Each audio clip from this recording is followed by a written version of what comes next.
guys, selamat berjumpa kembali. Nah, teman-teman, seperti biasa di sini saya akan sedikit membahas tentang ayat-ayat Alkitab yang sering disalahpahami.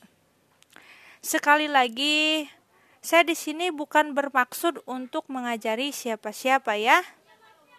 Tapi hanya sekedar ingin membagikan pemahaman Alkitab, tentunya dalam perspektif atau wawasan yang berbeda. Karena saya percaya tidak ada yang tidak bisa dijawab oleh Alkitab. Nah, oke teman-teman, sebelumnya kita simak dulu tayangan video berikut ini. Christian Prince, would you explain the truth of these verses which exist in your holy book? According to the book of Job,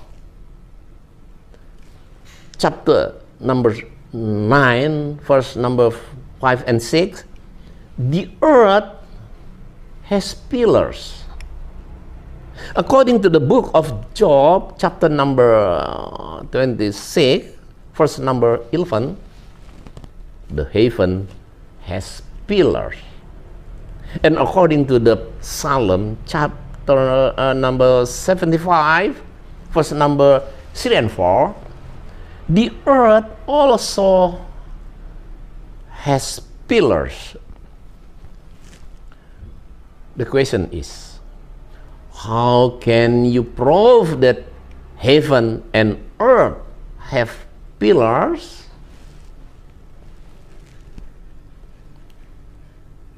If they do, where are they located? Christian Prince, pay attention. I will read for you about the pillars in the heaven and on earth from the Bible or in your own book. Job chapter number 9, verse number 5 and 6. Without warning, he moves mountains, and in anger he destroyed them. God sends earthquake and shakes the ground. He rocked the pillars that support the earth. Job chapter number 26, verse number 11. When he threatens the pillars that hold up the sky, they shake and tremble with fear. Psalm chapter number 75, verse number 3. The earth and all the inhabitants thereof are dissolved. I bear up the pillars of it. Christian Prince, if the earth have pillars, where God plugged them in, how can the earth rotate in its axis if its pillars are plugged in some place? Nah, teman-teman, sebelumnya saya mau mengucapkan selamat jalan untuk Bapak Ustadz Insan Mokoginta. Semoga beliau ditempatkan di sisi Tuhannya. Karena di luar dugaan teman-teman, beliau meninggal pada hari Kamis kemarin ya. Dan saya pun sama sekali nggak menyangka gitu, beliau meninggal secepat itu.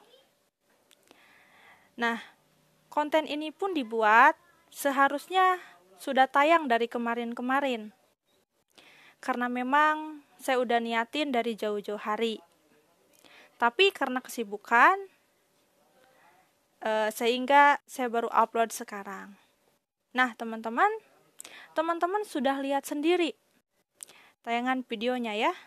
Nah, Pak Ustadz Insan Mokoginta ini meminta penjelasan bagaimana caranya untuk membuktikan bahwa langit atau bumi itu ada tiangnya. Dan jika itu benar, di mana Allah menempatkan tiang-tiang tersebut? Gitu kira-kira. Nah, rupanya Pak Ustadz Insan Mokoginta ini nggak mengerti ya sebuah ungkapan dari suatu kalimat. Sehingga beliau memaknai seolah Tuhan menciptakan langit atau bumi itu ada tiangnya. Dan menurut Pak Ustadz Insan Mokoginta, bahwa dalam Al-Quran sendiri tidak dikatakan seperti itu. Nah, jadi teman-teman dia mencoba membandingkan. Nah, padahal jika beliau paham tentang kaidah bahasa sastra atau seperti kalimat-kalimat syair atau kalimat-kalimat puitis lainnya yang terdapat di kitab-kitab, ya seperti kitab Mazmur, kitab Amsal, kitab Ayub, gitu. Nah, kalimat atau ungkapan tentang tiang atau pilar itu jangan diartikan secara harafiah atau nyata. Seolah membayangkan kalau langit itu ada tiangnya atau pilarnya sebagai penyangga gitu. Kan itu keliru, teman-teman. Dan perlu diingat bahwa Allah itu nggak sebodoh seperti yang dibayangkan oleh Pak Ustadz Mokoginta ini. Gitu. Nah, teman-teman, jadi sekali lagi saya jelasin bahwa tentang tiang atau yang dimaksud tiang atau pilar itu hanya sebagai ungkapan atau kata kiasan saja. Seperti dalam Injil Matius 21 ayat 21. Saya baca poin pentingnya saja. Tetapi juga, jikalau kamu berkata kepada gunung ini, beranjaklah dan tercampaklah ke dalam laut, hal itu akan terjadi. Nah, gunung di ayat ini kan hanya sebagai peribahasa saja. Hanya orang bodohlah yang membayangkan seakan gunung di ayat ini diartikan secara nyata atau beneran. Contoh lain, misalkan mata kaki. Nah, mata kaki itu apa harus diartikan kalau kaki itu punya mata? Kan tidak, teman-teman. Bahkan dalam Quran sendiri ada kata-kata kiasan seperti itu. Seperti yang tertulis di surat Al-Adiyat ayat 2. Palemuriyati qodha, dan kuda yang memercikan bunga api pukulan. Bunga api dengan pukulan dalam kurung kuku kakinya. Nah, teman-teman, bunga api di situ kan hanya sebagai peribahasa. Tidak berarti bunga beneran terus keluar apinya. Kan tidak seperti itu. Oke, teman-teman, kita lanjut lagi video berikutnya. Paham ya apa yang saya maksudkan barusan? Oke, kita simak lagi.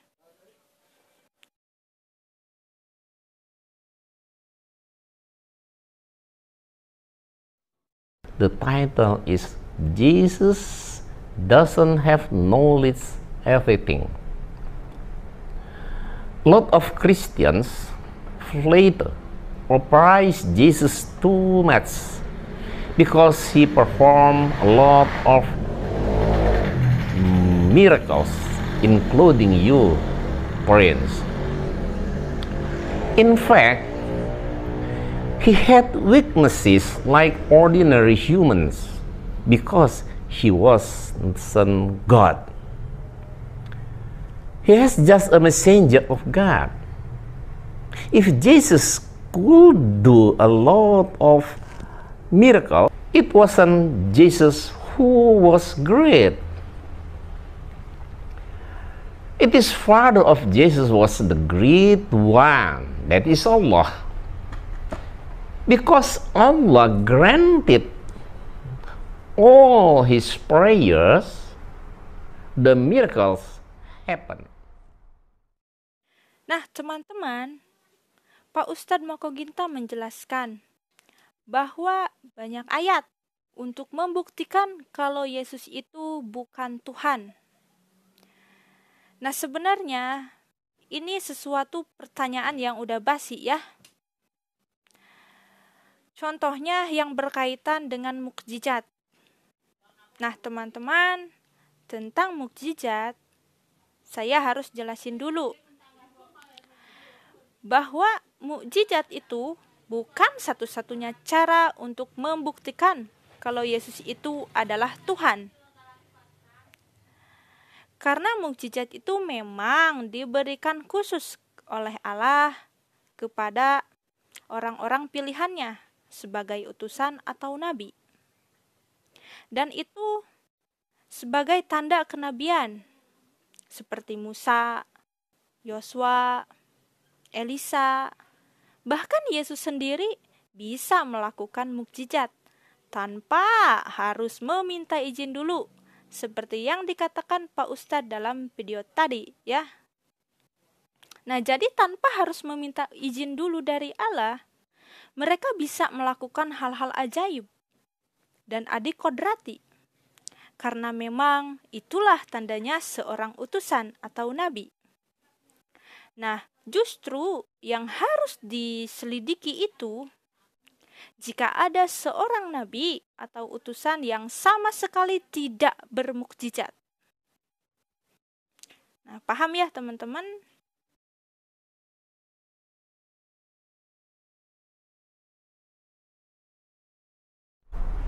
In the gospel, there are so many verses that prove Jesus didn't own the supreme nature of knowledge of everything. It is because he is not God at all. Christian friends, pay attention to the following verse in the Gospel of Matthew, chapter number 24, verse number 36, and also in the Gospel of Mark, chapter number 13, verse number 32. Jesus said, "No one knows the days of hour. The angel in the heaven don't know, and the Son himself doesn't know. Only the Father knows." Didn't Jesus honestly admit that he didn't know when the judgment would happen? How did he know the judgment day while he himself didn't know the fruit season? Why don't you read Gospel of Mark, chapter number 11, verse number 12 to 14, friends? When Jesus and his disciples left Bethany the next morning, he was hungry. From a distance, Jesus saw a fig tree covered with leaves, and he went to see if there were any figs on the tree. But there were not any, because it wasn't the season for figs. So Jesus said to the tree, "Never again will anyone eat fruit from this tree." The disciples heard him say this. Christian friends, please use your common sense. First, if Jesus were God, why did he feel hungry? Second, if Jesus knew everything, he should have known, even though from the distance the fig tree dear or not?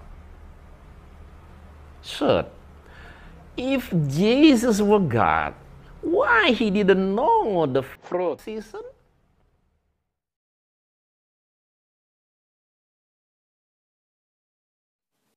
Kemudian yang kedua, tentang hari kiamat.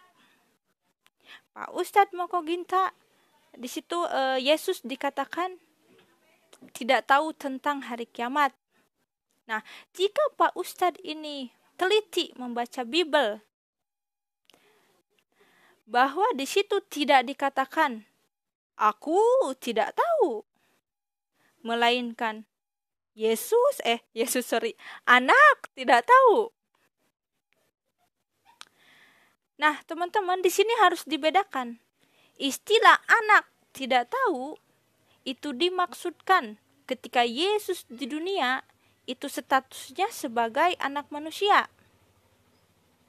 Jadi jika Pak Ustadz Moko Ginta ini bilang, kok Tuhan bisa lapar, bisa makan, dan lain-lain sebagainya, ya itu karena status Yesus ketika di dunia ya sebagai anak manusia. Jadi jangan aneh, teman-teman. Namun sebagai Allah, tentu saja Yesus tahu. Karena Yesus itu kan sejatinya firman Allah yang ada di dalam Allah itu sendiri. Jadi otomatis tahu dong. Gitu. Nah, karena Yesus itu statusnya sebagai anak manusia ketika di dunia, ya dia berbicara sesuai kapasitasnya sebagai anak manusia, bukan kapasitasnya sebagai Allah. Paham ya teman-teman? Dan jika Pak Ustadz Moko Ginta ini mau fair dan jujur untuk membuktikan kalau Yesus itu tahu segalanya, tahu tentang segalanya, dalilnya ada dalam Injil. Contohnya, kisah Petrus yang menyangkal Yesus di hadapan orang-orang saat ditanya, "Apakah kamu mengenal Yesus?" Petrus menjawab, "Tidak, aku tidak mengenalnya." Sebelum peristiwa itu terjadi, Yesus mengingatkan Petrus bahwa kamu akan menyangkal aku. Namun Petrus nggak percaya akan hal itu ya teman-teman. Tapi faktanya, Yesus tahu, Yesus mengetahui itu pasti terjadi. Nah, kalau Yesus gak maha tahu, Yesus gak akan mungkin berbicara seperti itu kepada Petrus. Paham ya teman-teman? Jadi sekali lagi saya tegaskan di sini bahwa tidak betul juga kalau Yesus tidak tahu tentang segalanya. Justru Pak Ustadz sendiri yang tidak tahu dan lupa dengan keilahian Yesus. Pak Ustadz Moko Ginta ini menyerang iman Kristen dengan melihat sisi kemanusiaan Yesusnya saja. Nah, teman-teman, sebagai catatan dari saya, kalau Yesus itu bukan Tuhan, dia nggak mungkin gegabah atau ceroboh mengatakan bahwa di dunia ini anak manusia berkuasa mengampuni dosa. Nah, anak manusia di sini tentunya Yesus sendiri ya teman-teman. Dalilnya ada di Injil Lukas 5 ayat 24. Teman-teman bisa baca sendiri. Nah, padahal semua orang tahu, hanya Allah saja yang bisa mengampuni dosa manusia. Itu artinya Yesus menyamakan dirinya seperti Allah atau mengklaim dirinya sebagai Allah.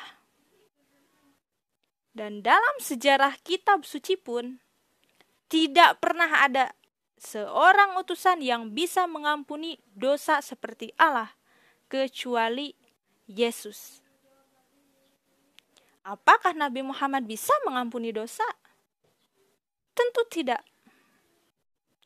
Bahkan dalam riwayat hadis, Nabi Muhammad sendiri berkali-kali memohon ampun kepada Allah supaya diampuni ya atas dosa-dosanya. Nah, teman-teman, semoga paham apa yang saya uraikan tadi bisa dimengerti dan bisa menjadi masukan untuk yang mendalami atau untuk memahami Alkitab lebih lagi. Nah, oke teman-teman, terima kasih. Salam damai. Tuhan Yesus memberkati dan mengasihi kita semua.